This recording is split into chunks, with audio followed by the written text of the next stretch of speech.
புனித 9ஆம் Lewis. Lewis ஓர் அரசர் குடும்பத்தில் பிறந்தவர். இவர் தந்தையின் பெயர் லூயிஸ் டிலையன். இவரின் தாய் பிளான்சே. இவரின் தாத்தா பிரான்ஸ் நாட்டு அரசர் 2ஆம் பிலிப். புனித லூயிஸ் 9வது வயதில் இவரின் தாத்தா இறந்து விட்டார். இதனால் இவரின் தந்தை 8ஆம் லூயிஸ் அரச பதவியேற்றார். 8ஆம் லூயிஸ் பதவியேற்ற 3 ஆண்டுகளில் கொள்ளை நோயால் தாக்கப்பட்டு இறந்து விட்டார்.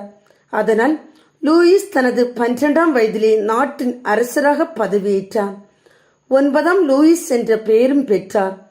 லூயிஸ் திருமணம் செய்து 11 குழந்தைகளை ஆண்டவரின் ஆசிரோடு பெற்றார்.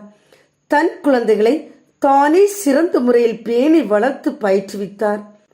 தவப்பற்றிலும் ஜெப ஆர்வத்திலும் ஏழை எளியவர் மீது கொண்ட அன்பிலும் சிறந்து விளங்கினார்.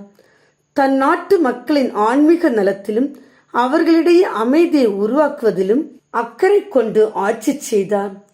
கிறிஸ்துவின் கல்லறையை விடுவிக்குமாறு சிலுவை போர் மேற்கொண்டார்.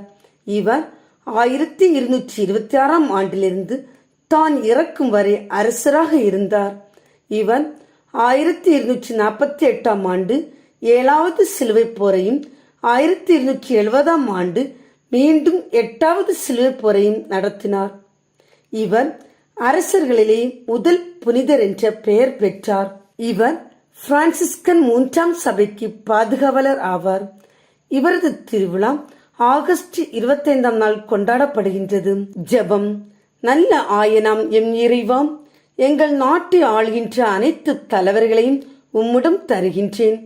அவர்கள் நீதி நேர்மையோடு ஆட்சி புரிந்து மக்களை வழிநடத்தக்கூடிய இறை பலத்தையும் இறை ஞானத்தையும் அவர்களுக்கு தந்தரல வேண்டி உம்மை மன்றாடுகிறோம். ஆமேன். புனித 9ஆம் லூயிஸ் எங்களுக்காக வேண்டிக் கொள்ளும்.